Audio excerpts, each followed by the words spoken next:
ओम श्री साई राम। आज मैं आपको बताने जा रही हूँ सन 2001 में मेरे बेटे का म्यूज़िक कॉलेज में एडमिशन हुआ और उसके 2-3 महीने के अंदर ही स्वामी उसके पास आए और बोले, ask your mother to hold me firmly.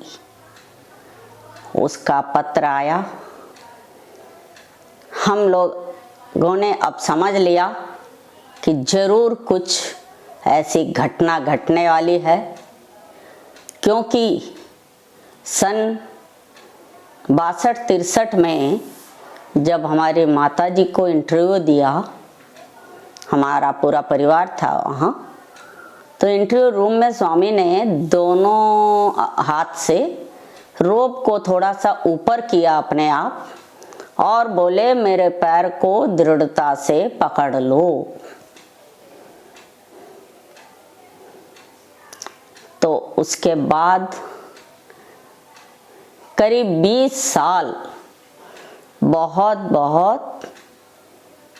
माताजी के तकलीफ में झेलना पड़ा, क्योंकि पिताजी ने सन 70 में नौकरी छोड़ दी और 4 बच्चे, और मैं जो सबसे बड़ी थी 9th क्लास में थी, हाई स्कूल भी नहीं थी, और सबसे छोटा भाई तो दूसरी तीसरी में ही था। तो इस तरीके से हमें यह समझ में आया कि कुछ जो है, क्या मुसीबत आने वाली है, हम कुछ समझ नहीं पा रहे थे, पर इतना जरूर समझ गए थे कि अब प्रभु के चरणों को बहुत दृढ़ता से पकड़ लेना है, अब बाकी वो बिता देंगे। यह तो निश्चित हो गया था। और बस 12/2/2002 को मेरी आंख चली गई। फिर ट्रीटमेंट चल रहा था, लखनऊ से आना जाना हो जाता था। बहरहाल भगवान को अच्छे तरह से पकड़ के प्रभु का नाम जपना बढ़ गया, और इस तरीके से होते होते 7 नवंबर को हमारे N4 समिति की ओर से हमने अपने घर में एक भजन रखा। समिति का भजन था, परंतु अंदर से थोड़ा सा मन उदास था कि प्रभु, आज मैं आपके लिए जो पाथ सजाना चाहती हूँ, उसमें कोई डिज़ाइन आपके लिए कुछ नहीं बनाऊंगी, और गुलाब की पंखुड़ियों से जैसे शबरी ने ऐसे ही बिछा दिया, मैं भी बिछा दूंगी, पर आना जरूर और अपनी उपस्थिति का अनुभव अवश्य कराना। यह चूंकि मेरी आदत थी, बचपन से ही मैं स्वामी से इसी तरह से वार्तालाप करती हूँ, और मैंने ये बात इनसे कही कि अब जो है, आज आप गुलाब की पंखुड़ियाँ काफ़ी ले आइए और मैं पूरे पाथ में बिछाऊंगी। तो हमारे हस्बैंड अपना ऑफिस चले गए। मैंने जो है 31/3/2001 को बैंक की सर्विस भी छोड़ दी थी, VRS ले लिया था, और फिर मैं सब थोड़ा कुछ बहुत कम धुंधला धुंधला ही दिखता था, तो उसमें मैं अपना घर का काम वाम निपटा के 11 बजे के आसपास थोड़ा सा रेस्ट करने के मूड में लेट गई और लेटते ही सो भी गई। परंतु एक आधे घंटे के बाद 11:30 मेरे नींद खुला और बड़ी खुशी खुशी मैं उछली। हुआ क्या कि जिस रूम में मैं सो रही थी ऊपर पूरी छत गुलाब की पंखुड़ियों से दो दो चरण, जैसे स्वामी दोनों चरण रख के खड़े हों, इस तरीके के पूरी लाइन, बहुत सारी रोज, मतलब बहुत सारे रोज मतलब कतारों में इतने कतार बने हुए थे और स्वामी के 2 चरण रखे हुए थे। पूरा छत पंखुड़ियों से चरण बने हुए दिखे। बड़े अंगूठा जो है, बहुत बड़ा जो पंखुड़ी होता है, और उससे छोटा उसके बगल वाला, ऐसे, और बहुत छोटी सी पंखुड़ी से उनके छोटी सी उंगली, और पूरा चरण का शेप। आहा, देखते ही मैं जैसे ही नींद खुली उछल के मैंने कहा, हाँ स्वामी आज मैं जरूर यही बनाऊंगी। और फिर दोपहर ये आए जब, तो हमने ये बताया तो इन्होंने कहा ठीक है, ये आइडिया तो बहुत प्यारा है, हम लोग भी हेल्प करेंगे सब लोग। और बच्चे भी हमारे आ गए थे 3 बजे के आसपास, सजाने वाले, फूल माला बनाने वाले सब बच्चे ने आके अपना सजा भी दिया, बैलून वलून लगा दिया। बहुत सुंदर ढंग से कमरे को सजा के हम लोग तैयार थे। और जब समिति वाले आए तो उन लोगों ने कहा, अरे वाह ये तो बहुत अच्छा लग रहा है, बहुत ही यूनिक है। हमने कहा ये आइडिया भी मेरे प्रभु का है तो यूनिक कैसे नहीं होगा। आज इस रूप में हमारे प्रभु आए और विथ प्रूफ आए, और उस चरण का फोटो भी मैं आप लोगों को दिखाऊंगी जो उस दिन खींच लिया था।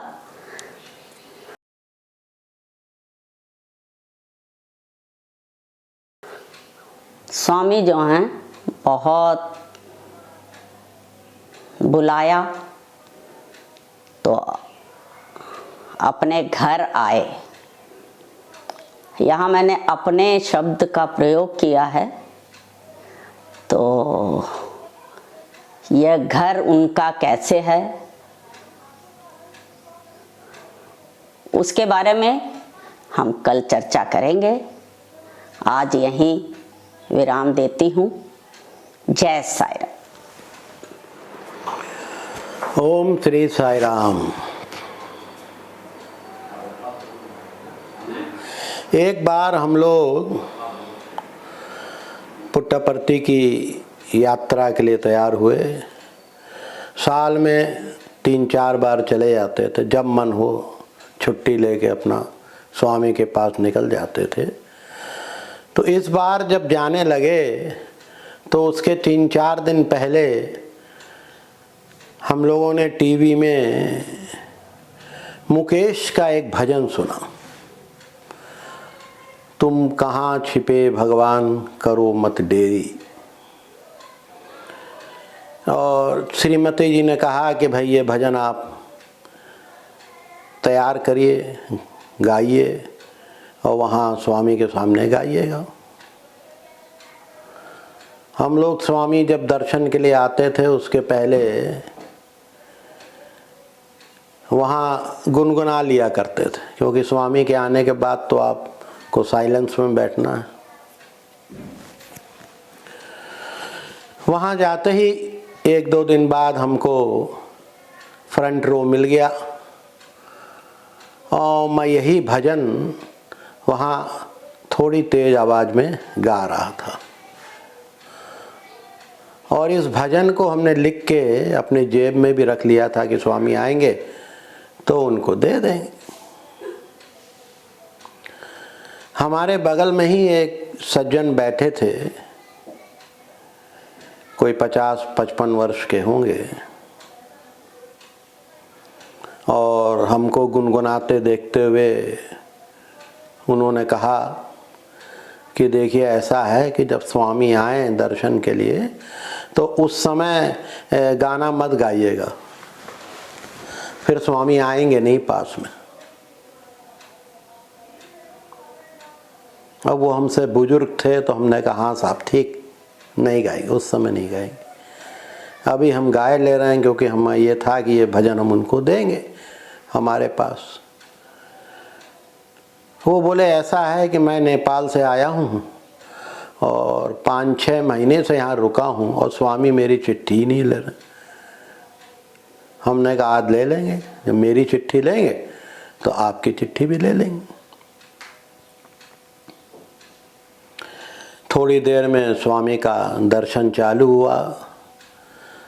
वो धुन चला करती थी उस समय, पीछे से धुन चालू हुई, स्वामी ने आना शुरू किया। लेडीज़ को पहले दर्शन दिया, फिर जेंट साइड में वो आगे बढ़े और कई लोगों को दर्शन देते हुए वो हमारी तरफ आए। खैर मैं मन ही मन भजन तो गा ही रहा था और मेरे उस समय लाइन यही चल रहे थे कि तुम बनो नहीं अनजान, करो मत देरी, दुख हरो द्वारिका नाथ, शरण में तेरी। स्वामी मेरे पास आए, मैंने उनको वही जिसमें भजन लिखा था वो कागज ऊपर किया, उन्होंने ले लिया। फिर पाद नमस्कार मैंने ले लिया। बगल वालों ने भी अपनी चिट्ठी दी, उनकी चिट्ठी भी उन्होंने ले ली और फिर उन्होंने भी पाद नमस्कार लिया। बड़ा आनंद मिला, वो बहुत खुश हुए। फिर उन्होंने कहा आप ये वाला भजन जो है हमको भी लिख के दीजिए। हमने कहा ठीक है आपको लिख के देंगे। वो पहले भी भजन मांग चुके थे हमसे, लेकिन हमने कहा भाई हम स्वामी को देने के लिए लाए हैं और अगर स्वामी ने ले लिया तो हम आपको फिर से लिख के दे देंगे, नहीं तो यही कागज आपको दे दें। खैर उनको फिर लिख के दिया, वो चले गए। बहुत खुश थे वो भी। इससे मुझे आज अचानक सुबह ये बात समझ में आई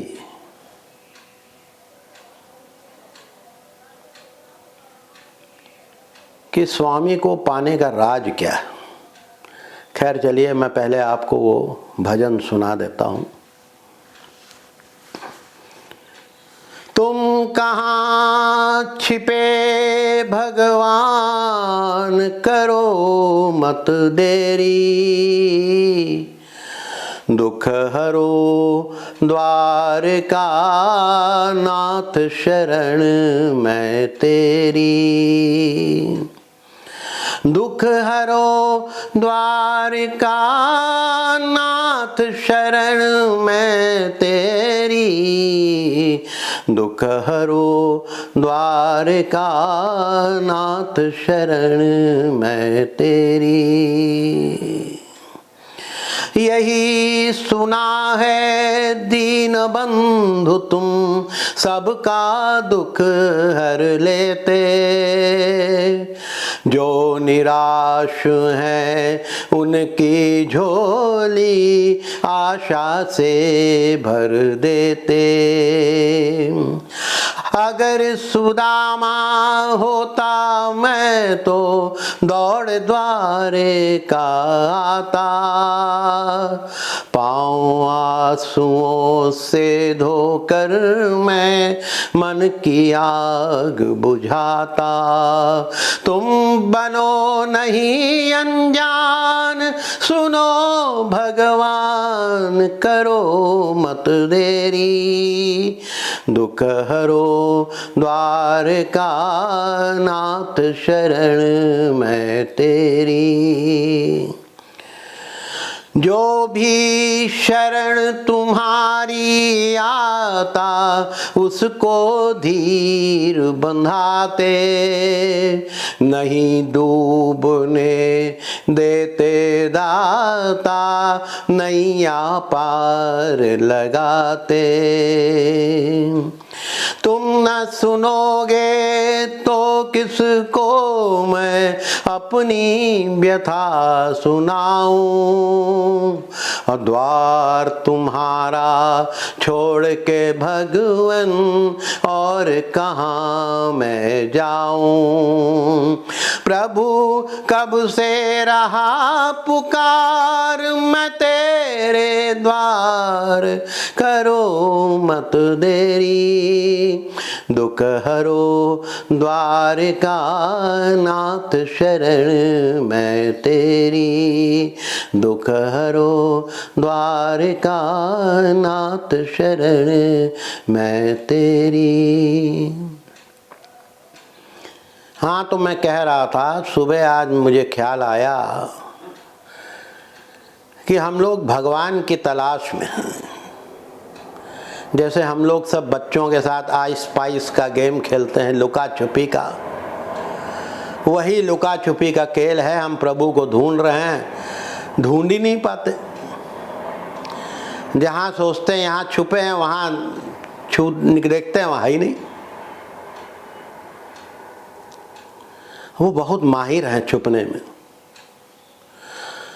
तो हमको और भी ख्याल आता है, बचपन में जब हम लोग नहीं ढूंढ पाते थे तो फिर शांति से बैठ जाते थे।